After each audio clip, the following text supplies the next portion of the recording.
Am I the a-hole for reporting my mom for identity fraud? I, 24 male, and my girlfriend put in an application to rent a condo and found out my mom borrowed about $43,000 with my social insurance. I talk with a lawyer, and it tells me I can either report my mom for identity fraud, or pay it off, or declare bankruptcy.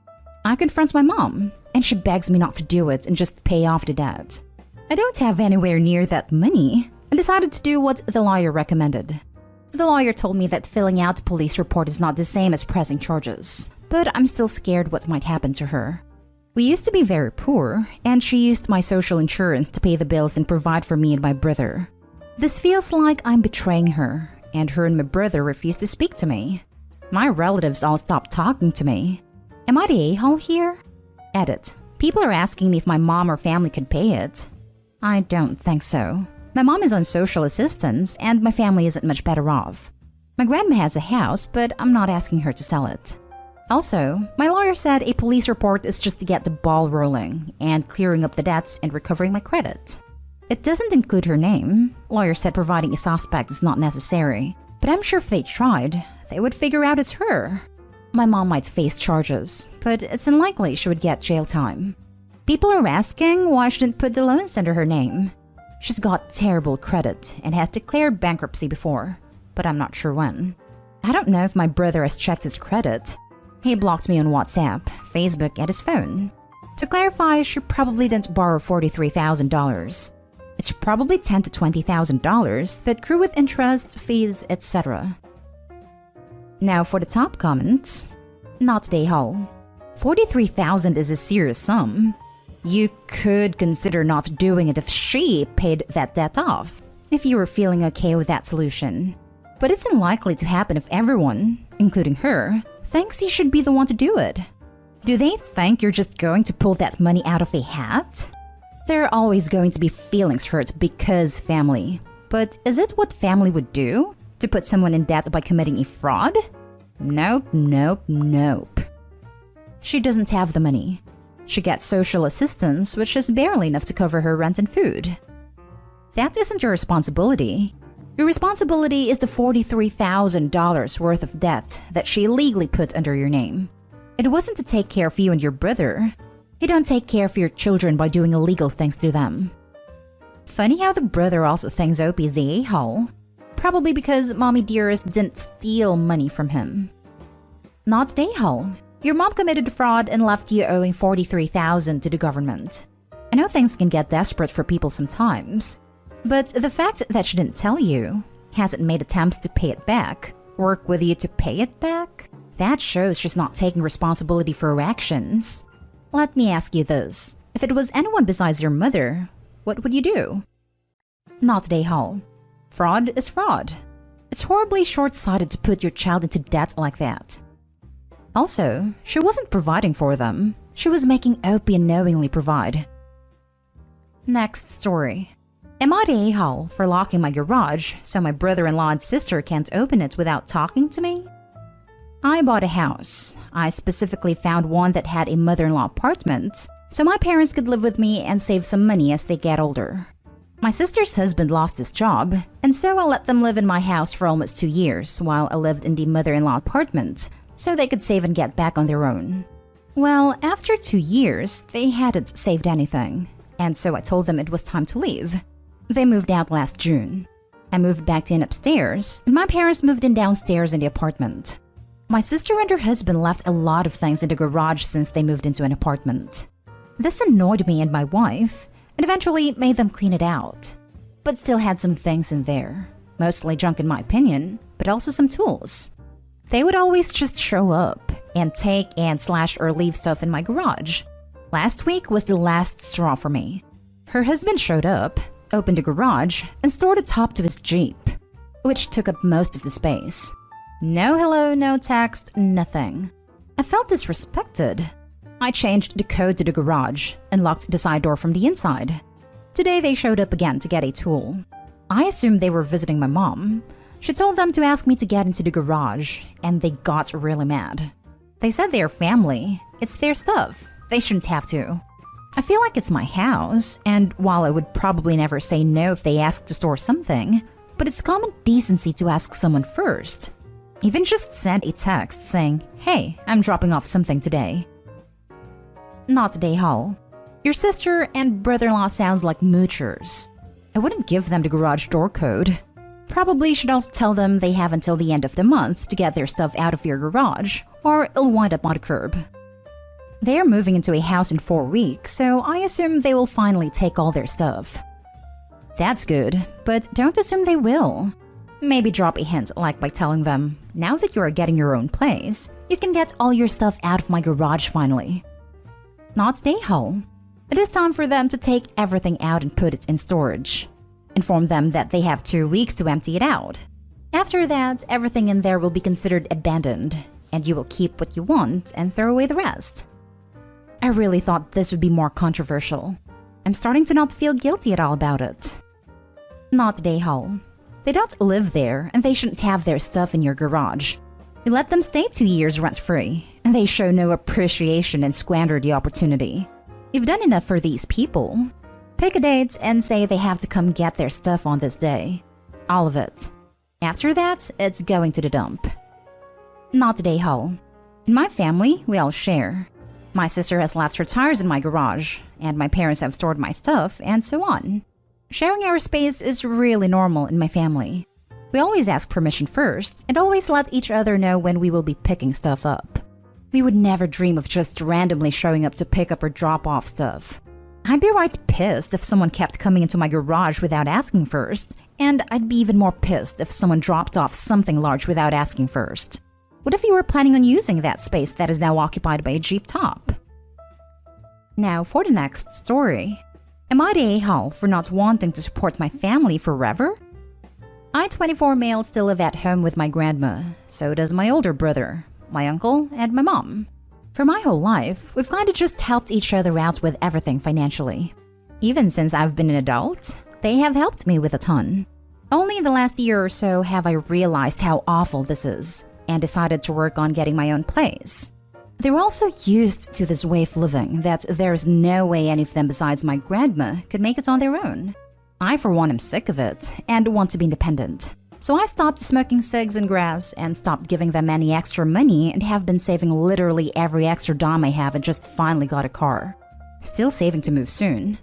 My brother, on the other hand, spends all his money on grass and video games. Spent his entire tax return on a new Xbox and smoked the rest.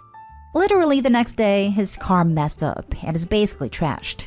After about a week of taking him to and from work every morning immediately after getting off of my job, I ask him if he's been looking at any cars, and he says, "No, you have a car. I don't need another one until whenever you move." I told him kind of harshly how this BS, that I have worked myself off so I could have my own car, and I'm not giving him rides forever if he's not gonna even try to get his own. I told him if he hadn't immediately spent his tax money in crap, he could have fixed his car, and that he needed to change his priorities or he would never get anywhere. A few days later, I heard him talking about me to everyone, and telling them how Peyton goes and gets a decent job and says screw all of us, and now he's gonna move after all we've done for him. And they all seem to agree. In my head, I know I'm just trying to be an independent, responsible adult, and I don't want to be stuck in this lifestyle anymore. I feel like such a loser because of the way my home life is, and I want to get out before I end up like them, a fully grown 30-plus-year-old adult living with grandma. But my anxiety-riddled brain makes me feel so guilty about betraying them. Sorry for the length, and if this isn't very well written. I'm on my phone at work typing for a few seconds at a time, lol. Just trying to gain some clarity. Now for the comments. Not today, Hull. There's nothing wrong with you wanting to be independent and to have your own life. Don't let them make you feel guilty about it. Good luck. Not today, Hull. I used to do everything for my family.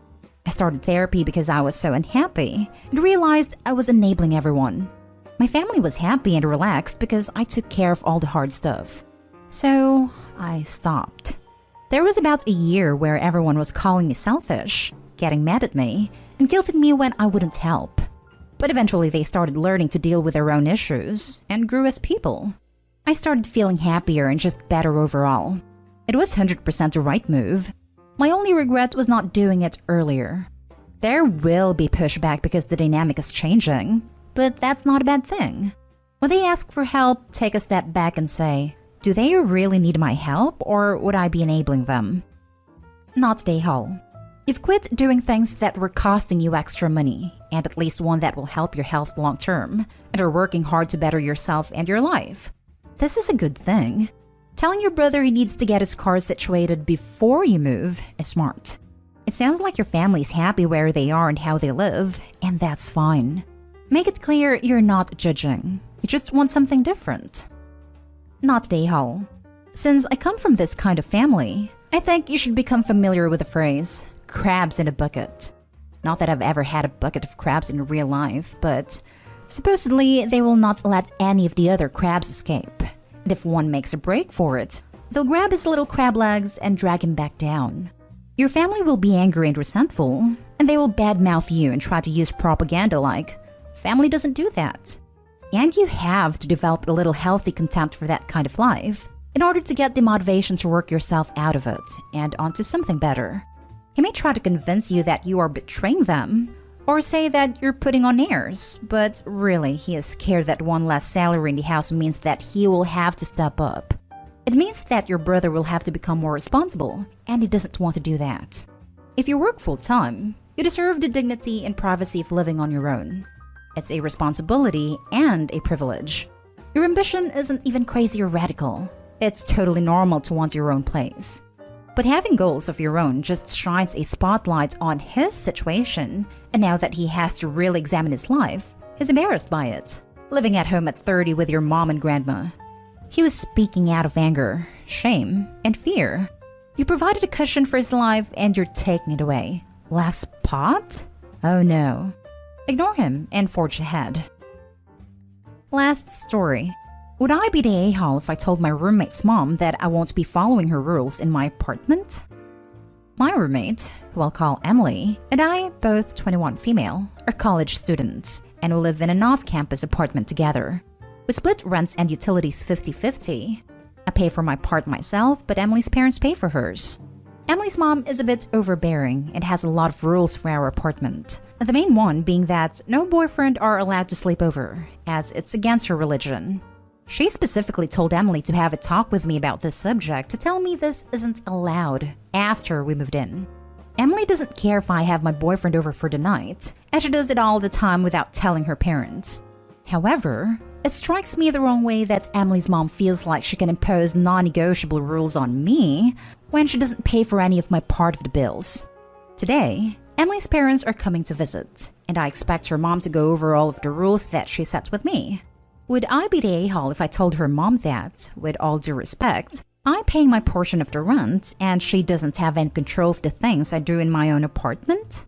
On one hand, I feel like I'm justified. This woman is trying to impose her own religious beliefs onto me in an apartment that I pay half of the bills for. The idea of just rolling over and telling her that I'll obey her demands when just doing my own thing behind her back doesn't sit right with me. However, after speaking to my own mother about the subject, she thinks that it would be disrespectful. She says that even though I'm paying for my half of the rent, Emily's family is still paying for this apartment, and they should be able to have a say of what goes on, even if Emily and I just end up breaking those rules anyway. I've spoken to Emily about this subject, and she doesn't care if I tell her mom that I will or will not be following those rules, as long as I don't indicate that Emily breaks them. So I was hoping to get some outside opinions here. Reddit, what do you think? Would I be the a-hole if I told my roommate's mom that I won't be following her rules in my apartment? Not the a-hole. 1. She's not your mom. 2. She's not paying your bills. Tell her to buzz off. This is the only correct answer. Well, maybe Emily gets yanked from apartment and her life is worse. You have every right to tell the mom you won't be following her rules. But don't be surprised if you're looking for a new roommate soon after. Yeah, that's what I'm worried about too. I know it's tempting to tell them to buzz off, but I think it would be preferable for you and Emily to just grin and bear it through this visit, so you can get on with your lives when they leave. If they are that strict, I wouldn't be surprised if they required Emily to check in with them constantly, or force her to move if you just start dropping F-bombs. Not the a-hole. Your answer should be, I'll give that all the consideration it deserves. Edit. Thank you all for your input. Her parents stopped in briefly but then left to go get food. They'll be staying here overnight though, so I'm planning on updating this later tonight to let everyone know what goes down when we all sit down and talk. I also just wanted to say that after talking to Emily further about this, it turns out that her dad really doesn't care what I do, and thinks that his wife's demands are extremely unreasonable. This is why Emily doesn't care if I speak up or not, because I guess that even though her mom is paying the bills, it's her dad who makes the money to support them all. Emily says that her dad would never make her move just because her roommate doesn't follow traditional values, and even though her mom is a bit of a squeaky wheel, her words not mine, her dad makes all of the final decisions here.